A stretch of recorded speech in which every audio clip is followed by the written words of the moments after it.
En 1999, il tenait le micro pour le tout premier meeting du président Alassane Ouattara. C'était à la Concorde Fayette à Paris. Le 28 août 2008, c'est à lui qu'un certain Touré Mamadou, aujourd'hui ministre de la Côte d'Ivoire, j'ai dit un certain parce qu'en ce temps il était très jeune.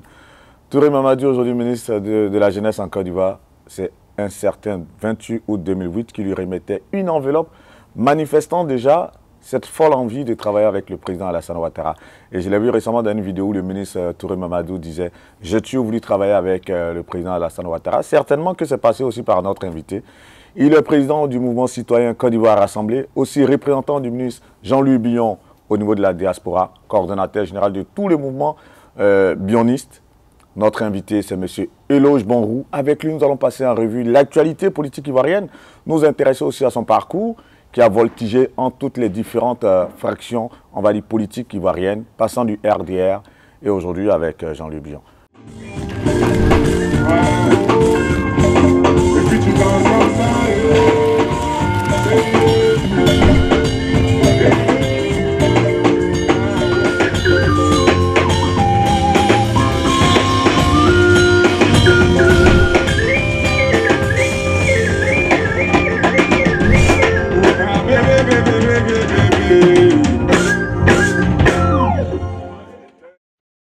Monsieur Eloge Bonrou, ma première question est toute simple, vu que vous êtes le président du mouvement Côte d'Ivoire Rassemblée, est-ce que vous pensez que la Côte d'Ivoire est rassemblée aujourd'hui?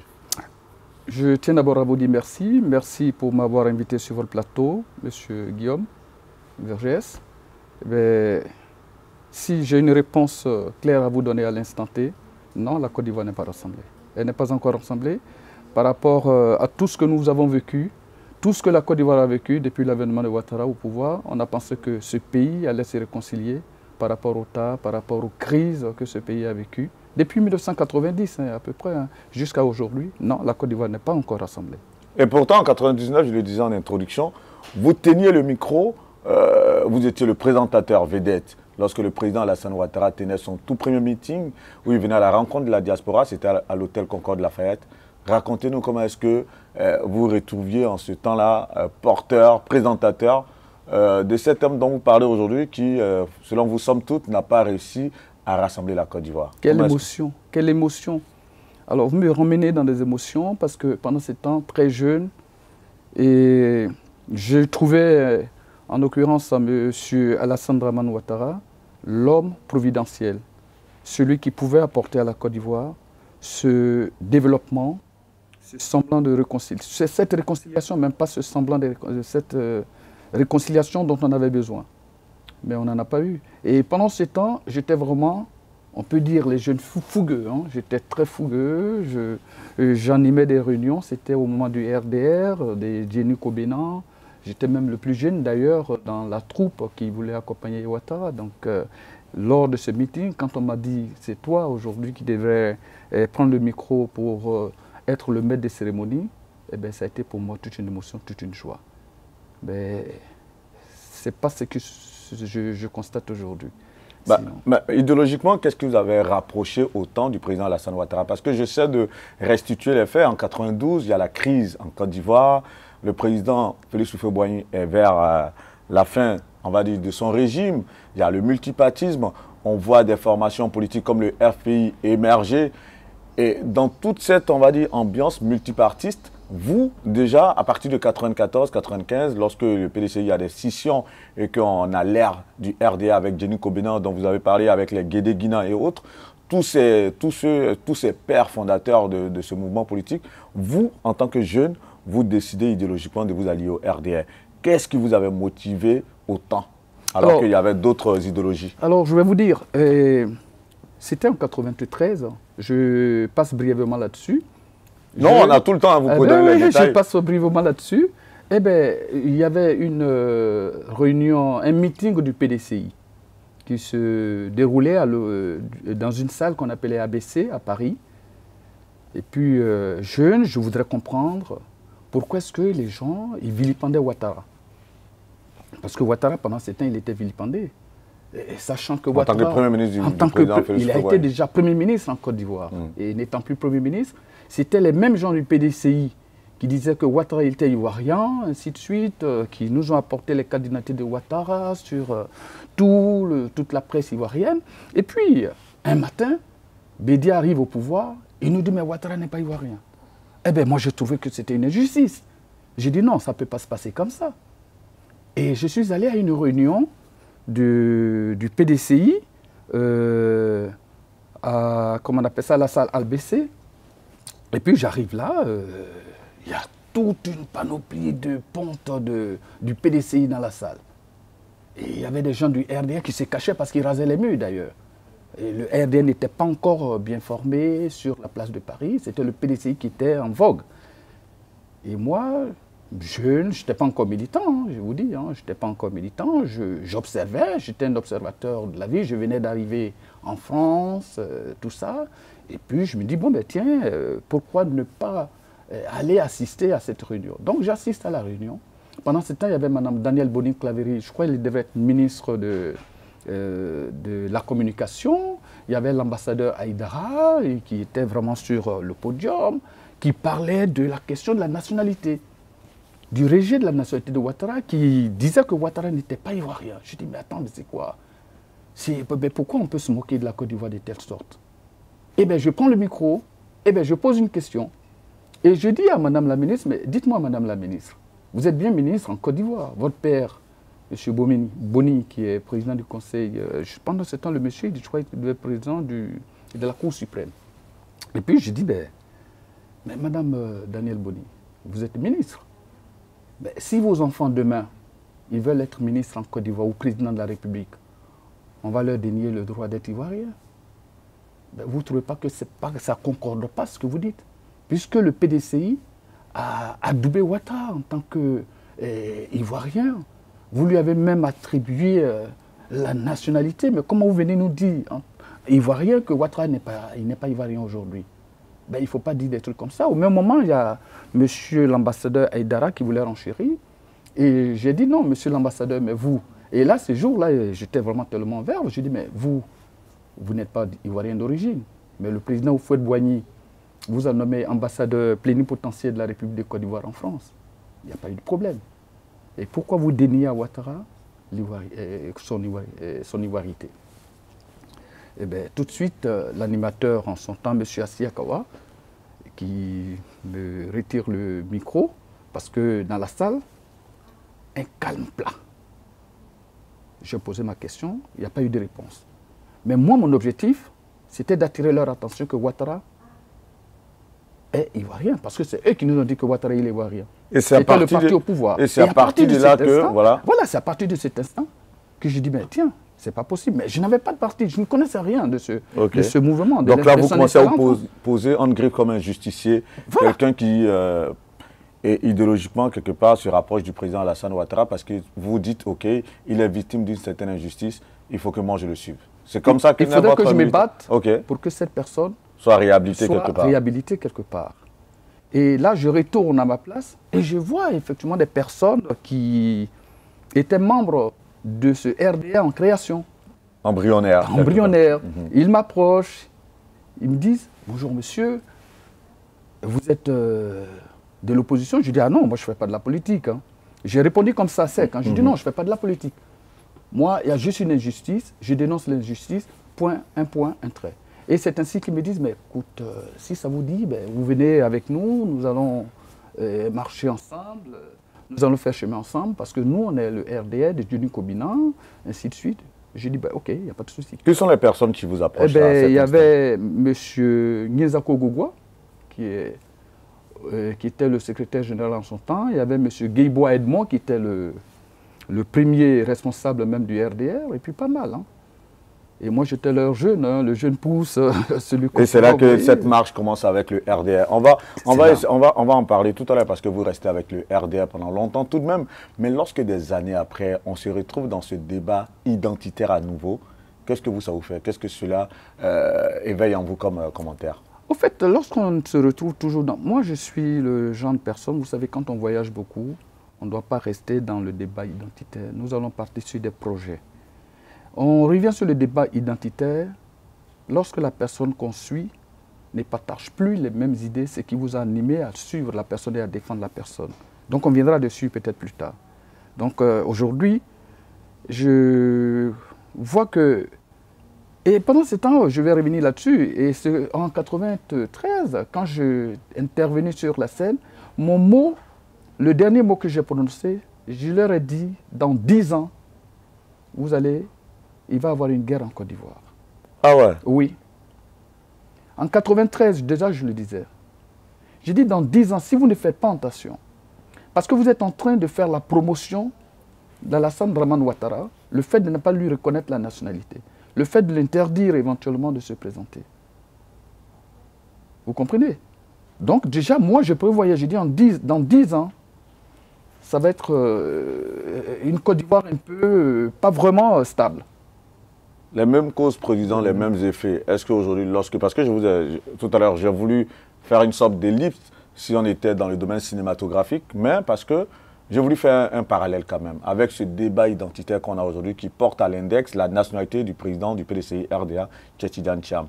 Je souhaiterais avoir parce que lorsque vous dites en 93, vous avez pris la parole et vous avez dit que ce débat identitaire allait créer une guerre. Aujourd'hui, on est dans le même schéma. Est-ce que vous pensez justement que de tels débats qui sont assez exclusionnistes pourraient éventuellement créer une crise en Côte d'Ivoire? Ça peut toujours créer une crise. Parce que moi, je ne comprends pas Tidiane Thiam. C'est un Ivoirien. Peut-être qu'il y a des lois de la République, certainement. Mais on ne doit pas dénier à Tidiane Thiam sa nationalité. Ça, c'est un faux débat. Et on revient toujours sur le même débat identitaire. Et ce qui me surprend le plus, c'est le même Ouattara qui hier se réclamait ivoirien et d'autres lui disaient qu'il n'était pas ivoirien et qui a eu l'exceptionnalité de du président Gbagbo pour qu'il soit candidat à l'élection et qu'il soit à la tête de ce pays aujourd'hui. C'est lui qui dénie. Son groupe et lui, je vais dire, son parti politique et lui, là je ne me cache pas, dénie à une autre personne, en l'occurrence à Tidiane Thiam, une nationalité ivoirienne. Moi je pense que on ne doit plus revenir sur ces questions identitaires. On devrait même dépasser ça. Ce problème-là, il devait être dépassé depuis des années. Mais ça n'a pas été le cas. Parce que ceux qui sont au pouvoir aujourd'hui, ils ne sont pas prêts, éventuellement, de ramener la démocratie en Côte d'Ivoire. Et là, comme je disais tantôt, les mêmes causes produisant les mêmes effets, est-ce qu'on pourrait éventuellement avoir une crise ou une guerre, comme vous l'aviez prédit en 1993, lorsque ces débats-là ont eu lieu? Peut-être que quand je le prévoyais en 1993, j'étais encore très jeune. Donc j'avais une autre vision. Parce que là, aujourd'hui, à mon âge, je ne voudrais même plus que ça revienne. Mais on ne sait jamais. Travaillons-y par des discours apaisants pour que la Côte d'Ivoire puisse être un pays de paix. Voilà. Parfait. On va s'intéresser à votre parcours avec le RDR. Du coup, en 1993, vous êtes sympathisant de ce mouvement politique. Comment se fait votre marche avec le RDR? Eh bien, les grandes lignes, jusqu'à ce que vous décidez de quitter le RDR, les raisons, les motivations, les grandes lignes par rapport à votre parcours avec le RDR. Alors, comme je le disais tantôt, j'ai dit que moi, quand j'ai adhéré au RDR en 1993, j'étais animé de la volonté de ramener la vraie démocratie en Côte d'Ivoire, la paix en Côte d'Ivoire. Et j'avais trouvé peut-être en Jenny Kobinan, les pères fondateurs, les Guédéguina, et les Leroux, Hyacinthe, c'est ces personnes-là.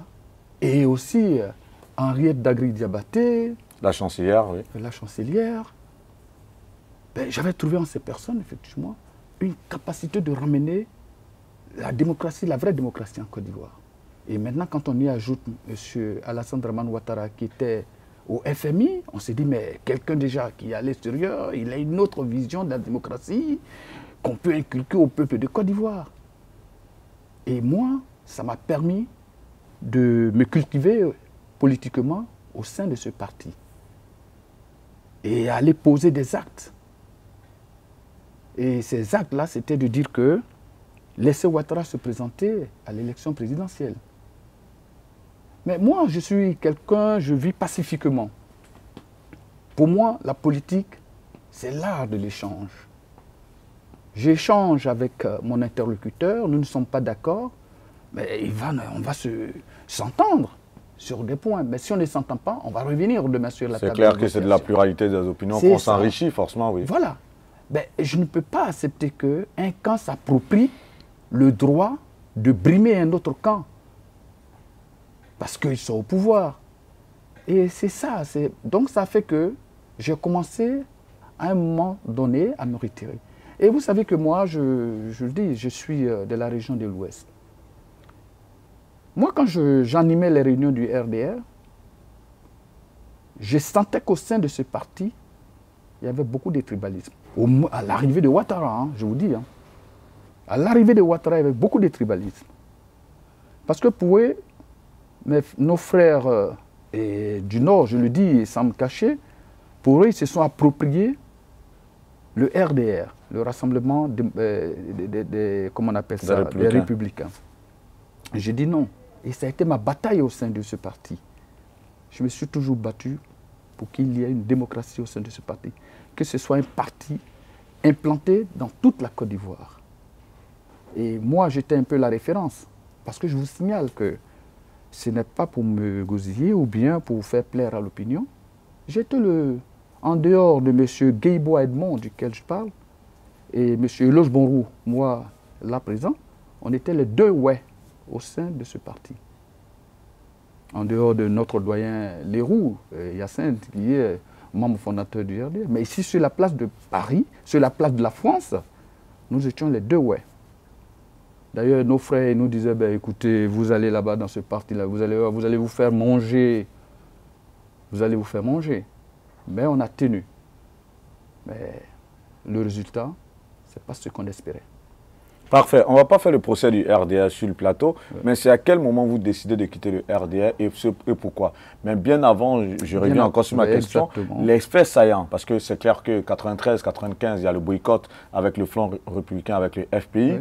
C'est en 2000 encore, les élections se passent sans le président Alassane Ouattara. Il n'y a qu'en 2010, en 2005, que le président Laurent Gbagbo prend donc ce décret exceptionnel qui lui permet plus tard d'être candidat en 2010 et de diriger aujourd'hui la Côte d'Ivoire depuis maintenant 15 ans. Mais vous, dans votre parcours de jeune adhérent, de sympathisant, quels sont les faits saillants et qu'est-ce qui fait qu'après vous quittez le RDR et en quelle année? Alors, au fait, quand moi j'ai adhéré au RDR, nous avons, ensemble, mes amis et moi, on a installé des sections dans toute la France. Nous avons voyagé à travers la France, à travers l'Europe, en installant des sections du RDR ici. Et comme vous le dites, on ne va pas faire le procès du RDR, mais aujourd'hui, ce qui me fait le plus mal, c'est qu'il y a des personnes au RDR qu'on ne connaissait même pas. On a quand même l'impression que c'est des arrivistes, moi je dis. C'est des arrivistes. Et je vous donne un fait majeur. Je vais parler du ministre Touré Mamadou. Touré Mamadou. Oui. Vous avez souligné là tout à l'heure. En 93. Je dis en 93, pardon. En 2008. Vous avez donné la date tout à l'heure. Le 28 août le 25 août. Ah, c'est plutôt le 25 août. Le 25 août okay. 2008 à Montreuil. C'est moi j'avais le micro, comme d'habitude. Hein, en 93, c'est moi qui avais le micro, qui présentait le président Ouattara. Et puis, je vois le représentant du RDR en Suisse, M. Diet Onulbo, qui vient vers moi, qui me dit, mais écoute Eloge, on a un jeune militant là, est-ce que tu peux prendre... il a son enveloppe là, est-ce que tu peux remettre ça au président? Je lui dis, ben, c'est quelle enveloppe ça? Il dit non, ben, prends-le, c'est un jeune militant, peut-être qu'il a ses CV, il a ses documents là-dedans, parce qu'il veut travailler avec le président. Donc je prends l'enveloppe, et à qui je tends l'enveloppe? C'est au directeur de protocole du président, le jeune, comment il s'appelle là déjà? Monsieur Eric Tabat? Monsieur Eric Tabat. Donc je lui donne l'enveloppe, il me pose la question, mais c'est quoi ça? Je dis non, c'est l'enveloppe de l'un de nos militants d'Europe ici. Ben, je ne connaissais même pas le nom de M. Touré Mamadou, donc c'est M. Diet Onulbo qui me rappelle son prénom. Ah, Touré Mamadou, j'ai dit ok, d'accord. Bon, ben, moi ça me passe. Et donc je donne. Donc aujourd'hui, bon, il a certainement été courageux. Puis il a donné son enveloppe. Bon, je ne lui en veux guère. Mais ce que je reproche à ces personnes-là, c'est aussi d'avoir du recul. d'avoir du recul. Voilà, d'être modeste dans des visions. Qu'il se pose la question, je viens d'où? Et comment ai-je fait pour arriver là? Quelles sont les personnes qui ont pu m'aider dans mon parcours? Mais au-delà du fait, excusez-moi, vous permettez, lorsque vous dites qu'il soit modeste, parce qu'il a eu son parcours de militant, hein, il en a payé le prix. Il disait récemment dans une vidéo justement qu'il a été pourchassé en 2002. Pour aller où? On l'a pourchassé pourquoi? Oui, la vidéo elle est là, elle est sur les réseaux sociaux. C'est ce qu'il dit lui. Lors d'une rencontre avec des jeunes, il a parlé du martyre qu'il a souffert. Je veux dire, quelque part aussi, il a eu à faire son parcours, il a été brimé, il a été audacieux aussi, il est resté constant. Oui, audacieux, oui. Voilà, il est resté constant aussi dans la lutte. Audacieux, et peut-être que, voilà. Donc aujourd'hui, il en a tout le mérite, hein, et ça, on ne va pas le lui dénier tout de même. Non, l'audace, oui. Mais il a vécu quel martyr? Bon, ben ça, c'est une autre paire de manches, on ne va pas trop en venir dessus. Moi, tout ce que je dis, c'est que ces personnes-là aujourd'hui qui entourent Ouattara, qu'ils se posent la question, le parcours qu'ils ont pu cheminer. Parce que nous, moi je me le réclame. J'ai des amis aujourd'hui qui ne sont plus du RDA, qui ne sont plus de ce parti, mais qui en ont payé le prix. Qui en ont réellement payé le prix. Qui sont même paralysés aujourd'hui, des paralytiques, des personnes qui ont perdu leur emploi, parce qu'à des moments donnés, de meeting en meeting, mais qui n'ont pas été reconnus par le parti.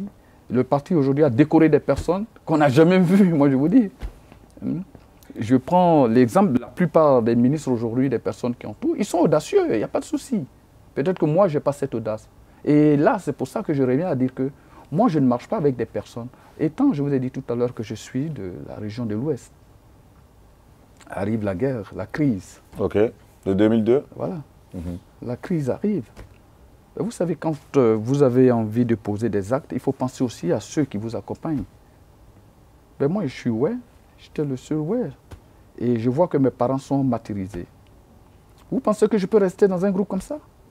Ben non, moi je ne reste pas dans un groupe comme ça. La violence, je ne connais pas la violence. C'est pour ça d'ailleurs que je vous disais, quand j'intervenais en 93, j'ai dit l'injustice, non. Moi je ne marche pas dans l'injustice.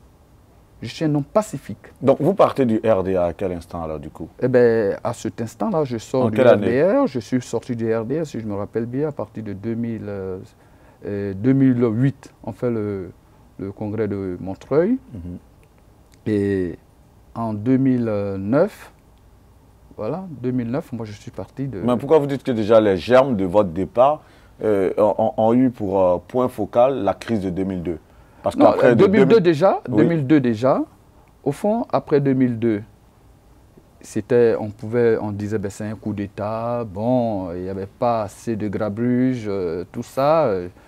C'est pas que je... Il n'y avait pas assez de grabuge? Non, je ne veux pas dire qu'il n'y avait pas assez de dégâts, non. Ce que je vais dire par là... Parce que c'est une crise qui a divisé la Côte d'Ivoire pendant de nombreuses années quand même. Puisque moi, mon problème, je disais, je vous l'avais dit tout à l'heure, en 93, j'ai dit que si on ne fait pas attention, qu'on risque de revoir cette crise dans les années à venir.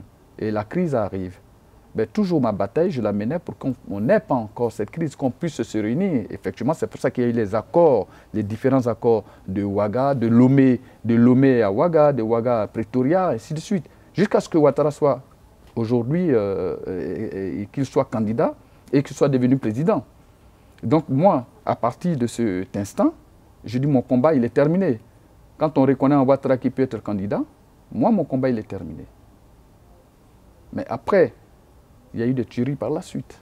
Je ne peux plus rester dans un parti où, éventuellement, tout mon peuple souffre.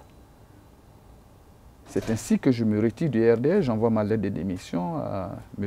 Gogoué Nizako pour dire qu'à partir d'aujourd'hui, mon combat il est terminé.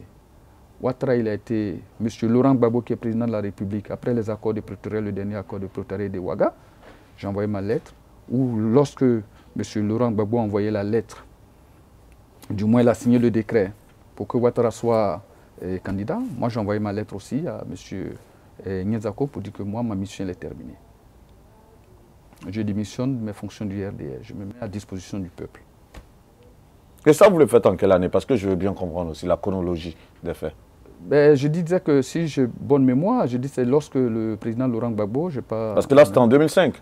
Or, vous animez encore un meeting en 2008. Oui, mais parce que lorsque vous démissionnez, 3 ans après encore, vous êtes toujours dans les instances, vous prenez part au rassemblement. Non, parce qu'il y a un souci de moi, chronologie, en fait. Non, la chronologie, j'ai démissionné même du RDR. Normalement, ma démission, je l'ai posée après le meeting, je crois 1 an après le meeting de Montreuil.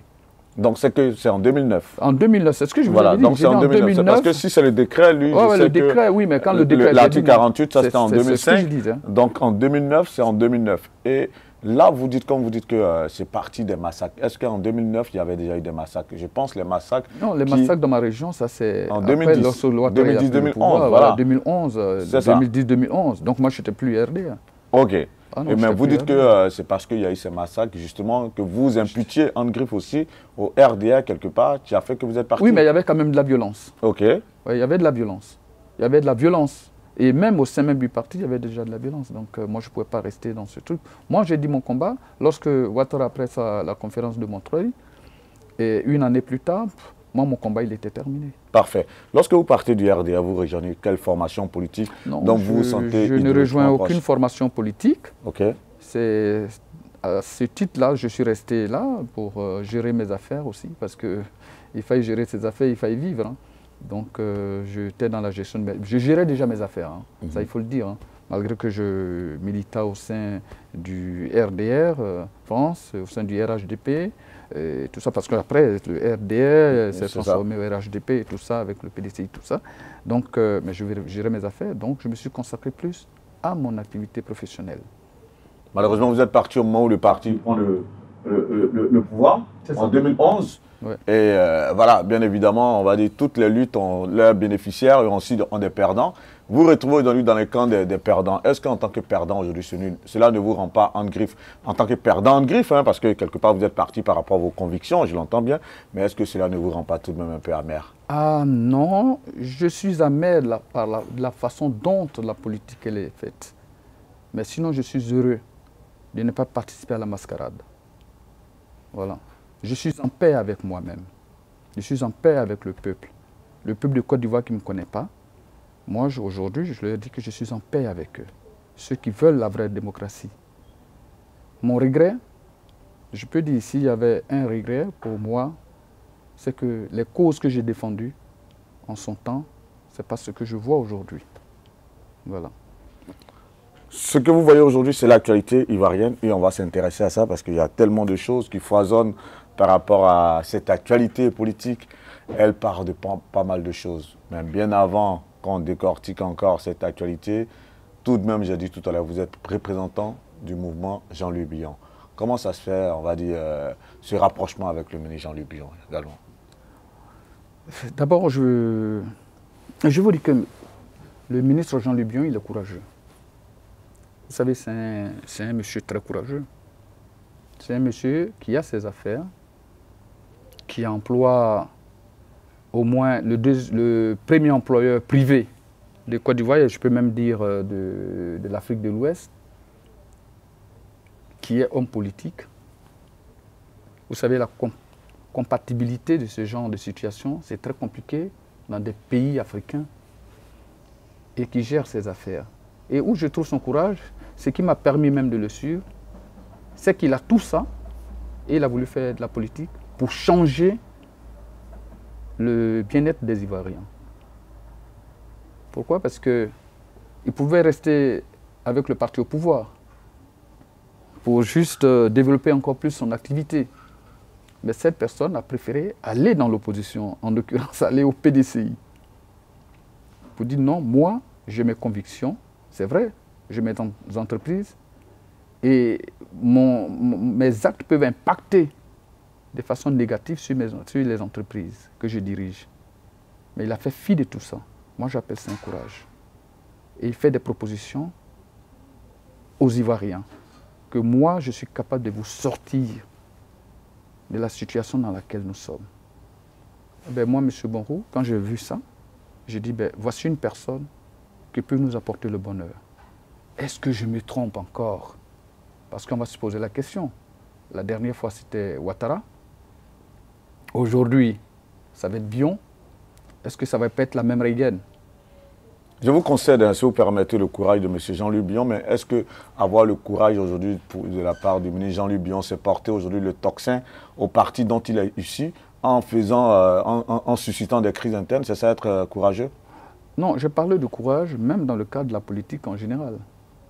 Mais les guéguerres au sein du parti du PDCI, même je le dis au ministre Jean-Luc Bion, moi je ne suis pas membre du PDCI, et je le répète toujours, je ne suis pas membre du PDCI, je ne sais pas comment ça se passe au sein du PDCI. On me dit, mais non, tu es le représentant d'une personnalité, il faut connaître les aboutissants au sein du PDCI. J'ai dit non. Je suis membre de la société civile, M. Jean-Luc Bion m'a choisi pour le représenter en Europe, et aussi à travers le monde, pour le vendre, comme on le dit, c'est vrai que ce n'est pas un objet, mais pour faire sa promotion. La promotion de ses idées, oui. Mais quelque part, moi, maintenant, au sein du PDCI, oui. je vous rappelle, au sein du PDCI, s'ils ont les guéguerres, au sein du PDCI, c'est pas, ça se règle. Je vais même demander à ce que ces personnalités-là, ces deux personnalités de poids puissent se retrouver, échanger pour trouver le modus afin de trouver un moyen de parvenir au pouvoir. Peut-être qu'ils sont en train de le faire, je ne sais pas. Mais pour ce qui concerne la petite guerre au PDCI, non, ce n'est pas forcément Jean-Luc Bion qui suscite ça. Ce n'est pas forcément lui. Ça, c'est une autre problématique. Mais vous pensez que le courage politique du ministre Jean-Luc Bion devrait se limiter au fait qu'en tant que chef d'entreprise, il va y rentrer dans la politique? Pour vous, ça, c'est un fait majeur pour dire qu'il est courageux politiquement? Oui, moi je trouve que c'est un courage. Parce que pourquoi je dis, quand je parle de courage, c'est que c'est des personnes, vous savez, quand vous avez du business et que vous n'êtes pas membre du parti au pouvoir, il y a beaucoup de choses, que vous pouvez, beaucoup de paramètres qui peuvent jouer en votre défaveur. Mais à partir du moment où vous faites fi de ça, pour parler des Ivoiriens, moi je trouve que c'est un courage. C'est ça, et ça je maintiens ça toujours. Non, je l'entends bien. Mais outre cela, quels sont les faits majeurs que lui a posés sur le plan politique pour faire de lui vraiment un courageux politique? Quels sont les faits majeurs, les faits marquants? Pour l'instant, attends, en tant que politique, le fait de prendre déjà, quand vous parlez de faits majeurs sur le plan politique, quels sont aujourd'hui, c'est pour cette raison d'ailleurs, si je reviens à votre question, c'est pour ça qu'il veut devenir président de la République, pour poser des faits, pour poser des actes. Mais en tant qu'homme d'affaires déjà, il a posé des faits.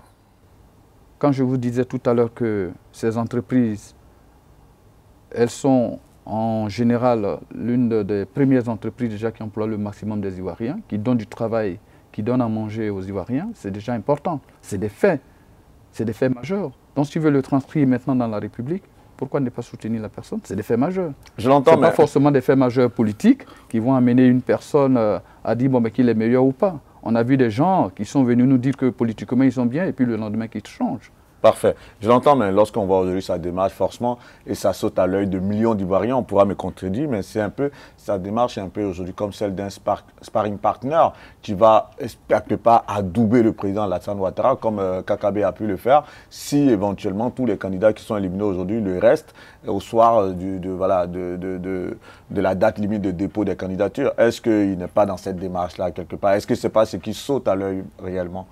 Alors, moi, je vous dis une chose, c'est que pour la question que vous posez, moi, à ma connaissance, de par les échanges que j'ai avec le ministre, je ne vois pas déjà cette démarche-là. Pour qu'il soit le sparring partner de M. Ouattara, c'est quelqu'un qui a été toujours constant dans ce qu'il a dit depuis le début que je l'ai croisé, jusqu'à la date d'aujourd'hui. Il m'a toujours dit, M. Borou, je suis candidat à l'élection présidentielle. J'irai pour changer le bien-être des Ivoiriens. J'irai pour que la bonne gouvernance soit démise en Côte d'Ivoire. Donc, accompagner Ouattara ou pas, le jour que vous le croiserez certainement, eh bien, vous lui poserez la question. Peut-être que ça viendra de lui-même et il vous dira réellement ce qu'il pense et de sa position. Lorsqu'on en aura l'occasion, et vivement, c'est notre souhait, on pourra lui poser ces questions. Mais on va s'intéresser à vous. Votre parcours donc part du RDR en tant que sympathisant en 93. En 2009, vous claquez la porte quelque part et vous vous occupez de vos affaires. J'ai fait un petit résumé à mi-parcours. Aujourd'hui, vous êtes représentant du ministre Jean-Luc Bion.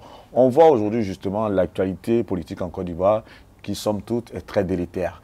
Et dans ce climat morose, on voit quand même tout de même déjà tous ces leaders qui ont été éliminés de la course présidentielle, que ce soit le président Tidjane Cham, le président Laurent Gbagbo, le ministre Charles Blé Goudé, Akossi Benjo et bien d'autres figures politiques comme... bon, bref, il y en a tellement qui ont été éliminés, bref. dans cette atmosphère, le président Laurent Gbagbo a créé un mouvement. Et vous, votre mouvement citoyen, c'est la Côte d'Ivoire Assemblée. Et pour lui, dans ce mouvement, il donne un peu les grandes lignes. Hein. Il dit aujourd'hui, le mouvement, déjà, c'est le mouvement trop est trop. Il estime que tous ceux qui sont aujourd'hui, malheureusement, ces dernières années de gestion du président Alassane Ouattara, ont été victimes d'injustice. Toutes ces inflations qu'on a tenues, pas mal de choses. On voit aujourd'hui des concours qui sont dédiés à certaines personnes. Il y a un fait majeur où des enseignants, malheureusement, aujourd'hui, d'université, qui ont des salaires qui sont ponctionnés, et il y a des salaires qui sont en retard. On voit par exemple malheureusement d'un concours comme celui des officiers supérieurs militaires de l'ENSOA ou des jeunes qui sortent de l'IMPT par exemple sont exclus. Il y a tellement d'injustices aujourd'hui dans divers domaines sociétaux en Côte d'Ivoire que le président Laurent Gbagbo a créé un mouvement comme celui qui est trop c'est trop. Vous, votre commentaire sur ce mouvement, et est-ce que vous, votre mouvement citoyen pourrait, on va dire, se retrouver d'un tel ensemble d'idéal politique? Mais au fait, M. Vergès, vous avez tout dit concernant les mots qui minent la Côte d'Ivoire en ce moment. L'injustice, l'injustice, l'injustice. La Côte d'Ivoire vit un semblant... C'est pas moi qui le dis, hein, c'est le mouvement c'est trop tu le dis. Dans le pays que, au fait, c'est l'injustice. La Côte d'Ivoire vit dans une injustice. On vit dans un semblant de démocratie. Moi, je n'appelle pas ça de la démocratie. Alors, lorsque le président Laurent Gbagbo parle du mouvement Trop c'est trop, dites-moi réellement, quel Ivoirien épris de paix, de justice, dans sa cohérence, dans son analyse personnelle, dira que ce que le président Laurent Gbagbo dit, c'est faux. Oui, le trop c'est trop, c'est vrai, trop c'est trop en Côte d'Ivoire. Trop c'est trop dans le rattrapage ethnique. Trop c'est trop dans l'injustice. Trop c'est trop dans les détournements des deniers publics. Trop c'est trop dans le bafouement des droits de l'homme. Dans la gouvernance. Vous pensez que ça, c'est pas nécessaire? Que le président, qu'on ait au moins un leader, un dévancier qui nous parle de ça? Mais moi, le mouvement Côte d'Ivoire Assemblée que je dirige, ben, on peut dire même à 1000%, nous sommes d'avis. En dehors du travail que je vais faire avec M. Jean-Louis Billon, ben, je suis même partant. Trop, c'est trop. En fait, si on était dans des pays développés, on allait parler de dégagisme. Mais on en a marre. Même si le mot, il est pour moi ou bien pour certaines personnes, il est fort. Non, il n'est pas fort. On en a marre. Vous vous rendez compte que dans un gouvernement qui va avoir à peu près, dans lequel on compte à peu près 45 personnes, vous avez nos frères qui viennent du Nord sans les incriminer, à peu près 75%. La Côte d'Ivoire fait 26 000 habitants. 26 millions d'habitants. 26 millions d'habitants. Nous avons le taux d'occupation des étrangers en Côte d'Ivoire le plus élevé. Je veux dire dans le monde, ce n'est même pas en Afrique. On nous parlera certainement du Qatar, des autres pays, ainsi de suite. Mais je parle de la Côte d'Ivoire, que je connais. Mais trop, c'est trop. Je vous donne l'exemple de ma région qui est le Guémont. Et rendez-vous compte que le Guémont, dans les années 90, on avait à peu près 20 000 habitants. Djoko est compris. Hein. Aujourd'hui, vous savez combien? 226 000 habitants. Je vous parle des années 90. Et nous sommes aujourd'hui... En 2025. En 2025. Djoko compte 226 000 habitants. La ville de Mans, elle comptait 60 000 habitants dans la même année de référence. La ville de Mans fait aujourd'hui 527 000 habitants. Ils sortent d'où? Il y a les populations autochtones, il y a les populations allogènes, allochtones. Le trop, c'est trop. Ce n'est pas le fait d'être xénophobe, hein, non, pas du tout. Mais il faut réguler tout. Nous devons réguler. Et c'est ce que dit le président Gbagbo. Régulons tout. La justice, on doit réguler la justice. On doit parler de bonne gouvernance.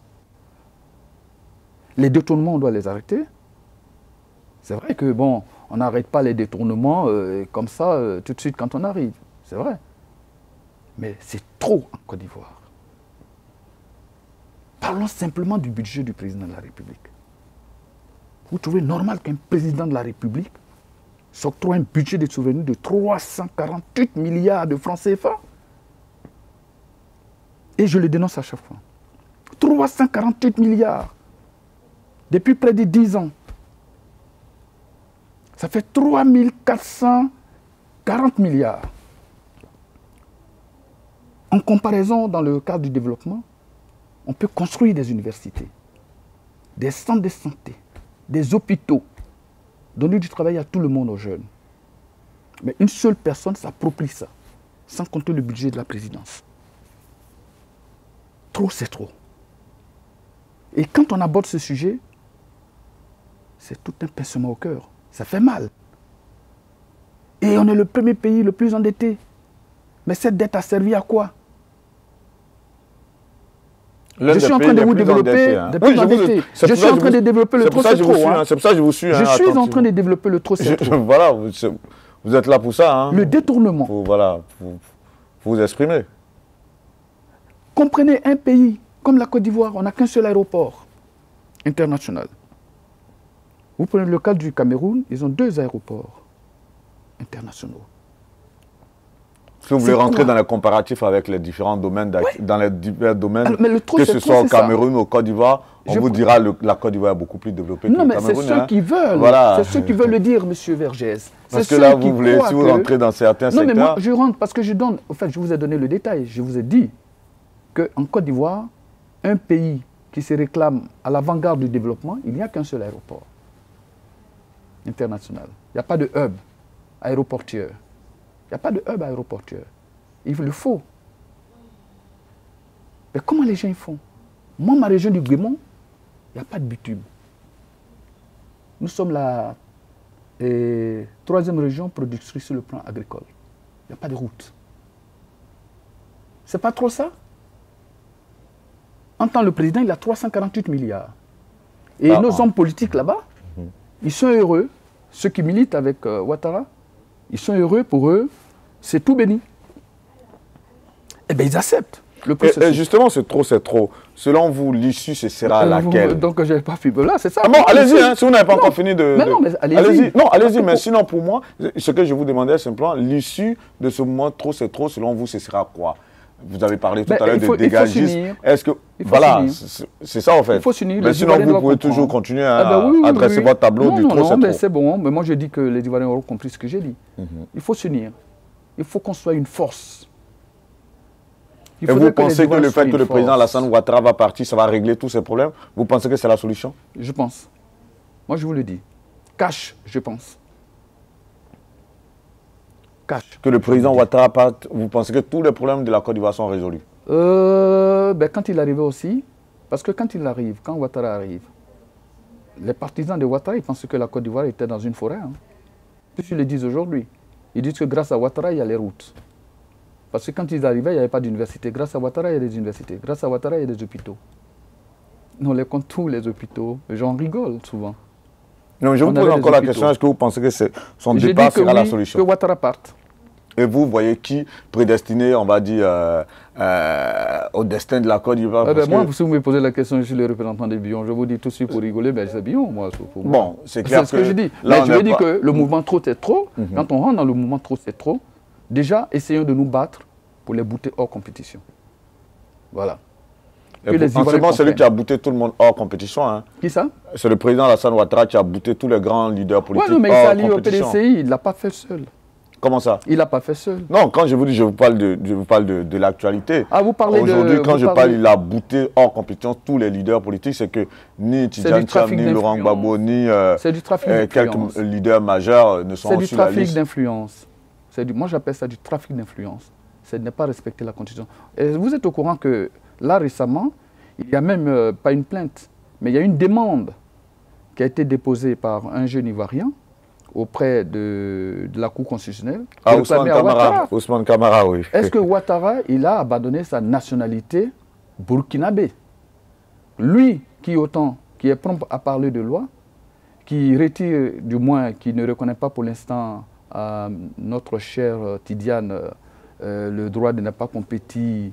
Là, il dit que lui, il n'a pas abandonné sa nationalité. Qu'il nous dise à quel moment ça a été fait.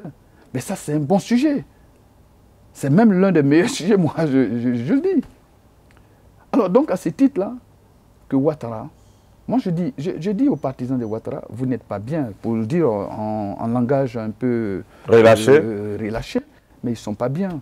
Ils n'aiment pas Ouattara, mais ils ne l'aiment pas du tout.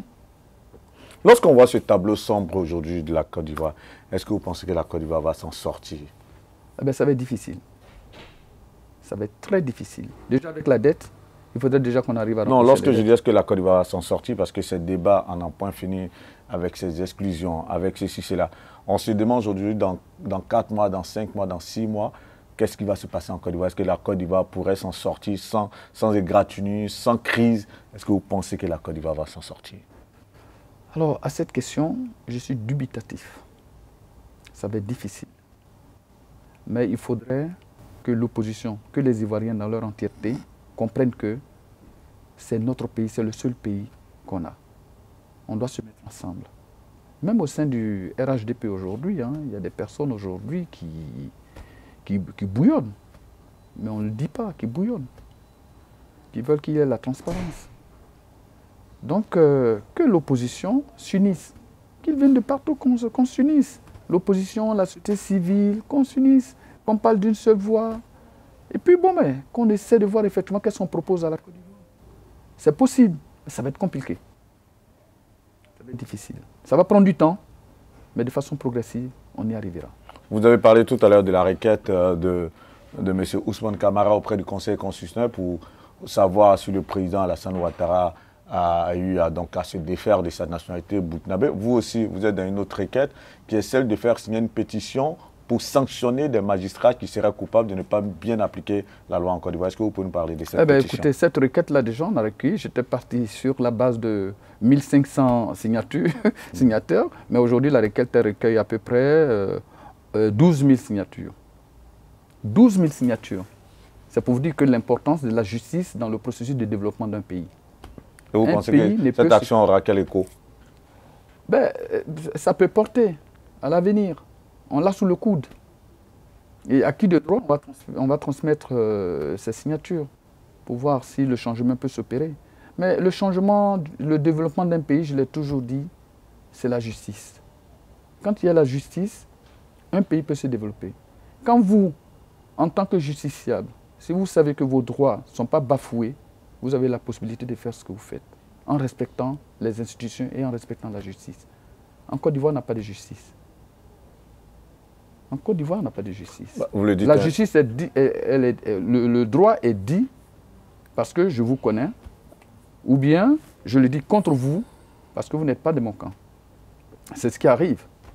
Mais M. Jérôme Guessan, qui a du RHDP, s'est exprimé sur la justice, il est en prison. Ils ne sont pas contents avec, ils ne sont pas d'accord avec lui, c'est pour ça. Oui, mais parce que justement, ce qu'il a dit, il a fait outrage à magistrat. Donc il est en prison là en ce moment. Ben non, il a dit, au fait, moi j'appelle ça, c'est une libre opinion. Nguessan a une libre opinion, c'est un Ivoirien qui a dit des trucs, il a dit des choses qui sont conformes à la réalité.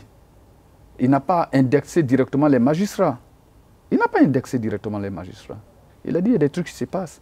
Que ce qui nous arrive, si demain ça nous arrivait, que les magistrats soient prêts à répondre à ces actes. La preuve, c'est pour ça, moi, ma pétition, c'est ce que ça dit. J'ai dit que les magistrats doivent répondre de leurs actes devant une autre juridiction qu'on peut instaurer. Si on était en Côte d'Ivoire, votre pétition vous aurait valu... La prison. Bah ouais. Bah oui, bien sûr. Vous si en on êtes était en conscient? Côte d'Ivoire, je serais... Ouais. C'est pour ça que je n'y vais pas. Ah ouais? Ben ouais.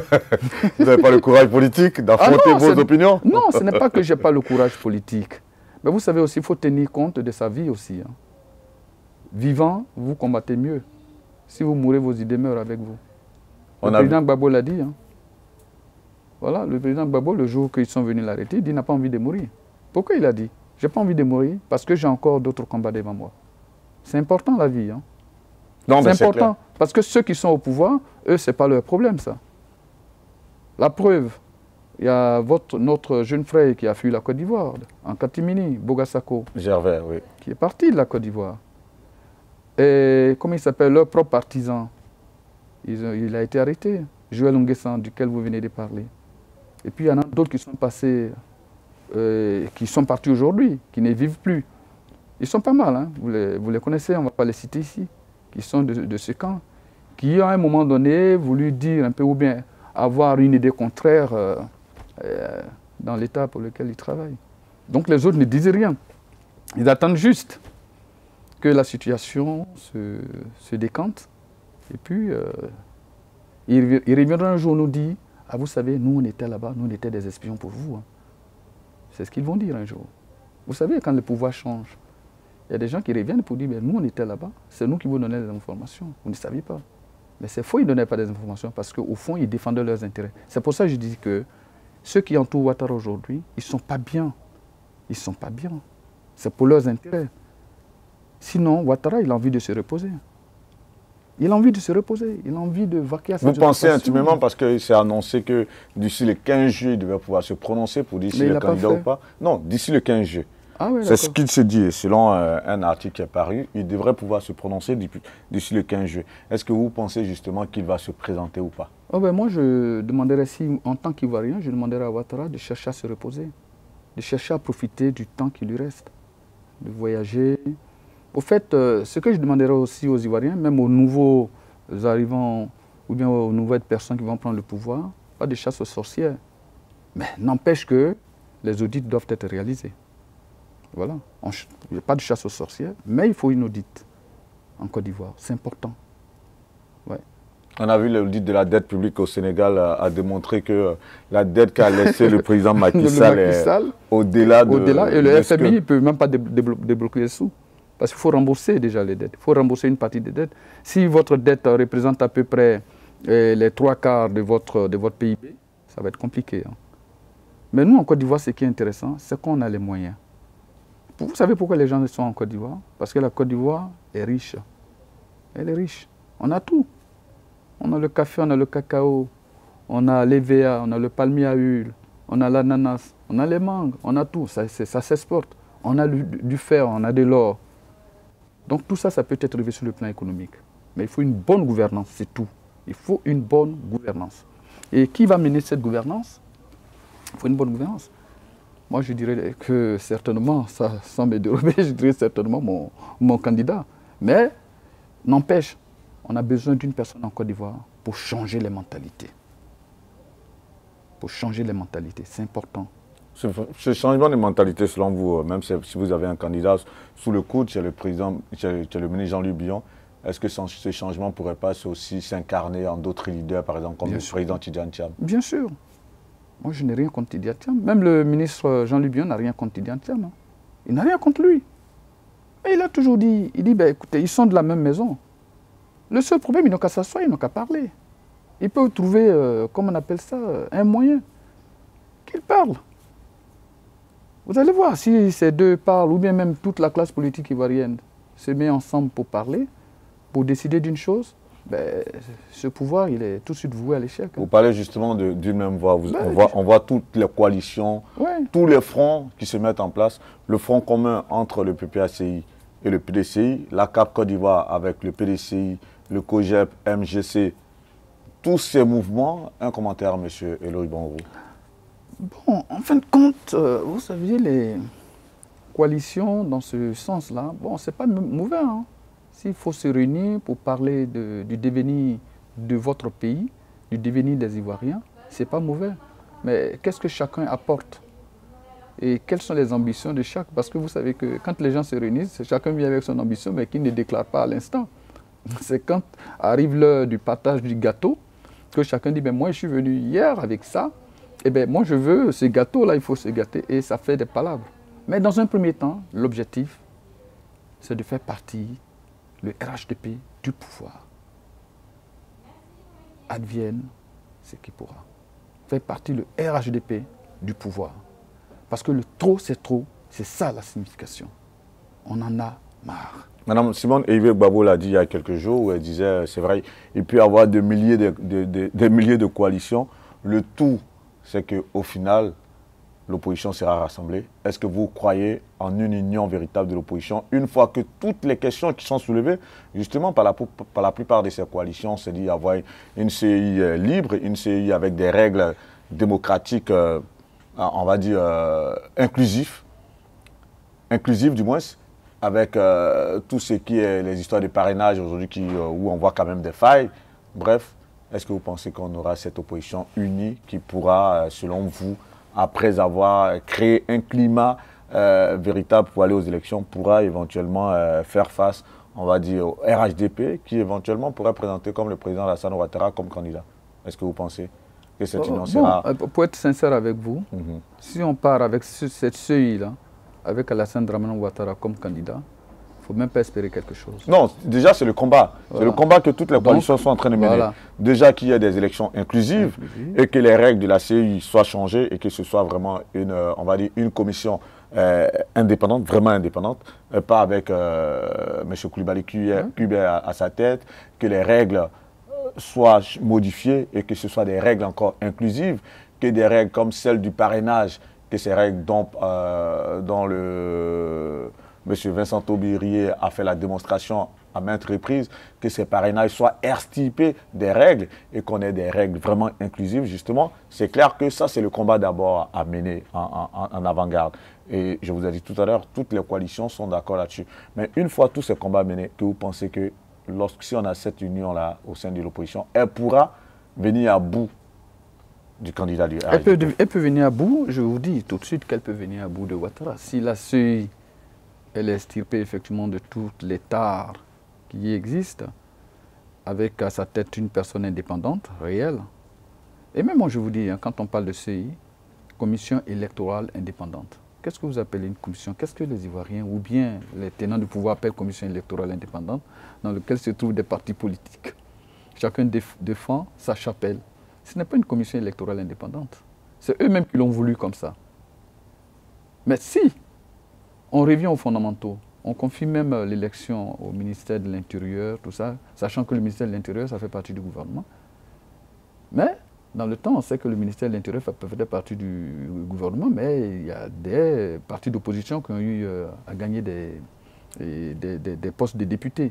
Donc quand vous me parlez de la CEI, si la CEI est extirpée de tout ce qu'on voit, des parents qui ont 100 enfants, qui ont, comment on appelle ça, là, une mère qui a 102 ans ou bien 1000 ans, qui a des enfants. Des doublons. Des doublons. Quand on retire tout ça, ben oui, on peut éventuellement aller aux élections, mais ça va prendre combien de temps? Et c'est dans combien de temps?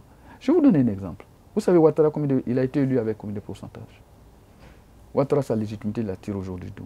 Il est président de la Côte d'Ivoire dans un pays de 26 millions, où on a 8 millions de personnes qui sont inscrites sur la liste électorale. Ouattara, aux dernières élections, il s'en sort avec à peu près 2 600 000. Ça, c'est une légitimité, ça? Au-delà de la légitimité, le RHDP le met toujours en avant. Ils ont un bilan inattaquable quand même.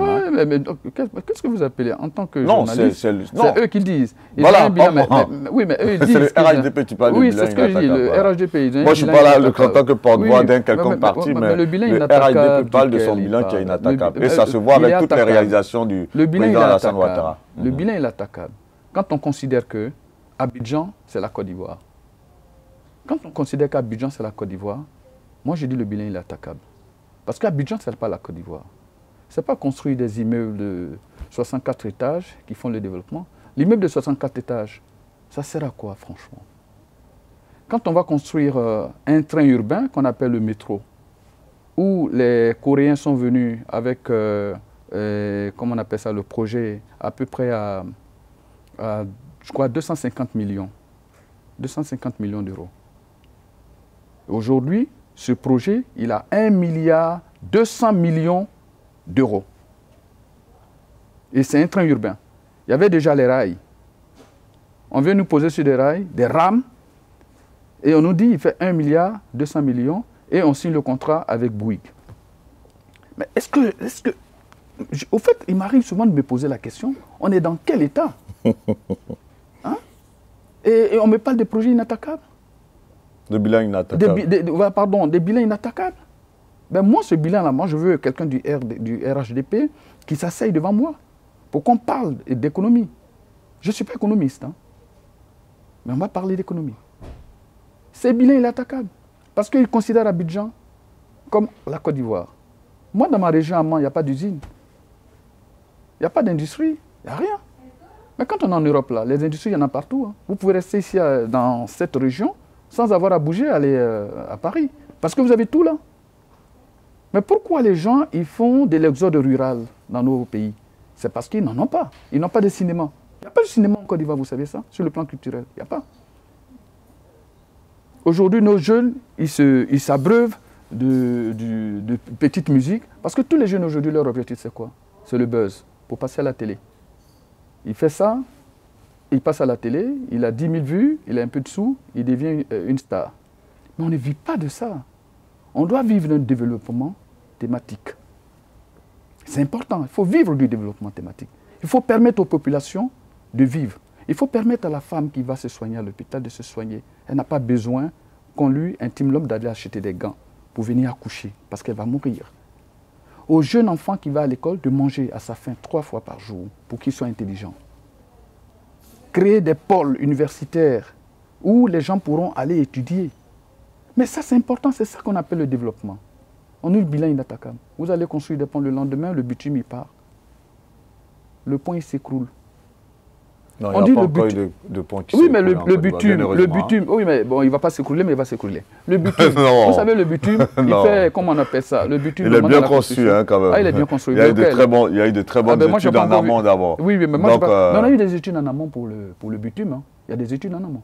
Mais quand le bitume doit faire 10 cm d'épaisseur et qu'on vous met 5 cm d'épaisseur, il n'a pas été étudié, il a bien été étudié. Pourquoi on le met à 5 cm d'épaisseur? Non, là, c'est le bitume. Mais vu que vous avez parlé de pont, c'est pour ça que j'ai vite fait quand même.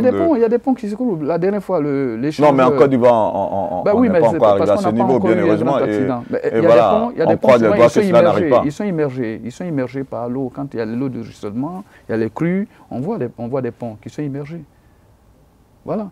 Mais ça arrive un peu. Ça, c'est le changement climatique. On peut appeler ça. Moi, souvent, je n'accuse même pas les autorités pour ce genre de trucs. Moi, je n'accuse pas les autorités pour ce genre de trucs. Parce que le changement climatique, il est à travers le monde entier. C'est le réchauffement climatique qui fait tout ça. Ça, c'est ça. Mais je vais parler des détournements. Eh bien, moi, c'est ma bataille. La mauvaise gouvernance. Les questions de justice. Mais il faut revenir dessus. Il faut des audits dans tout ça. Vous en avez parlé tout à l'heure. Là, on va à la fin de cette interview. Monsieur Eloy Bonrou, vous avez vu, en tout cas, sympathisant du RDR depuis 1993. Ancien sympathisant, il faut le préciser. Non, je viens. Vous étiez sympathisant en 1993. Voilà. Il part du RDR donc en 2008. Ensuite, il s'occupe de ses affaires. Aujourd'hui, représentant du ministre Jean-Louis Billon. Et vous avez vu avec lui, lorsqu'on a abordé l'actualité politique en Côte d'Ivoire, il s'est beaucoup exprimé sur le mouvement Trop c'est trop pour lui aujourd'hui. Et je pense que c'est le constat pour la plupart des observateurs en Côte d'Ivoire. Il y a beaucoup de mots aujourd'hui qui minent la société ivoirienne. On en a parlé et on en parle de plus en plus sur pas mal de plateaux. L'avenir politique en Côte d'Ivoire reste en pointillé malheureusement. On croise les doigts que d'ici 3 mois, 4 mois, ça n'explose pas. Monsieur Eloy Bonrou, vous avez été sur notre plateau pour aussi donner votre contribution, en tout cas à ce débat politique qui a lieu tous les jours sur tous les plateaux ivoiriens. On a des débatteurs, vraiment, chacun y va avec ses arguments. Qu'est-ce qu'on doit retenir de votre intervention sur le plateau d'ActuPeople.net? Vous avez la caméra. Alors, moi, je remercie le présentateur, en l'occurrence le patron d'ActuPeople.net, M. Guillaume Vergès ici, et dire que la Côte d'Ivoire est à la croisée de son nouveau chemin. La Côte d'Ivoire, c'est un pays magnifique. Et que les hommes politiques, qu'ils fassent tout pour ramener ce pays dans le droit chemin de la démocratie qu'on voit. Et que les Ivoiriens se parlent comme ils se parlaient avant. Que les Ivoiriens soient humbles. Que ceux qui sont au pouvoir aujourd'hui, qui comprennent que le peuple ne leur en voudra pas s'ils reviennent aux fondamentaux de la démocratie. Pour moi, c'est important. Et ce peuple-là a besoin d'une vision. Ce peuple a besoin de renaître. Parce que la Côte d'Ivoire a souffert depuis les années 90. Parce que quand on se remémore des années au Fouet-Boigny, on a beaucoup de regrets. Ça a été notre bataille. Mais moi, aujourd'hui, j'interpelle la classe politique, qu'elle s'asseye, qu'elle parle. Qu'elle parle. De tous les camps. C'est vrai, tout à l'heure, j'ai certainement critiqué le RHDP, mais j'ai dit le moment aussi est venu que toute la classe politique s'asseye dans un débat réellement politique. Parler de la Côte d'Ivoire. Qu'est-ce qu'on a fait qui n'a pas marché? Qu'est-ce qu'on peut faire pour faire marcher la Côte d'Ivoire, pour faire décoller ce pays? Pour que ce pays soit inscrit dans le firmament des pays vraiment en voie de développement. Parce qu'on ne l'est pas encore. Oui. Donc, je tiens à vous dire merci. Je crois que l'occasion qui m'est permise aujourd'hui me permettra la prochaine fois aussi de débattre d'autres sujets. En tout cas, vous êtes le bienvenu sur le plateau d'ActuPeople.net. C'est lorsque vous voudrez, on vous recevra avec autant de plaisir comme on a eu plaisir à vous recevoir aujourd'hui. Et je voudrais partager cette petite problématique avec vous. Et c'est une problématique à laquelle j'ai beaucoup pensé. Et je voudrais qu'on analyse ensemble. Pour moi, l'avenir politique de la Côte d'Ivoire dépendra de la bonne foi des hommes politiques ivoiriens. On va dire des hommes politiques de tous les camps, que ce soit du PPACI, du RHDP, du PDCI-RDA, du COGEP, des MGC. En tout cas, la bonne foi de tous les leaders politiques en Côte d'Ivoire. Pour moi, l'avenir de ce pays dépendra en tout cas de la bonne foi de ces hommes politiques. On va penser à on va essayer de mener la réflexion ensemble et on espère que leur bonne foi sauvera la Côte d'Ivoire. Parce qu'aujourd'hui, quand on va jeter la pierre à Paul ou à Pierre, je vais dire ça comme ça, une chose est sûre, malheureusement, la Côte d'Ivoire est à la croisée des chemins, comme l'a dit M. Eloy Bonrou, qui était l'invité d'ActuPeople.net. Avec à la caméra, vous avez Fabien, c'est lui qui a donc capté ces images chatoyantes que vous allez voir sur la chaîne YouTube ActuPeople.net, qui compte aujourd'hui plus de 210 000 abonnés. Merci pour la force que vous nous donnez. C'était Guillaume Vergès pour vous servir. On se donne rendez-vous pour une autre interview très bientôt avec des hommes politiques, des acteurs du showbiz et puis les hommes politiques de tous les bords politiques. Ça, je m'évertue chaque fois à le répéter sur nos plateaux. Malheureusement, on a des personnes politiques qui ne viennent pas du RHDP, qui ne nous sollicitent pas. Mais on leur lance encore l'appel. Ils peuvent nous joindre, ils peuvent passer sur nos plateaux, que ce soit à Abidjan ou en Europe, où nous résidons. Que Dieu vous bénisse et à très bientôt. Merci.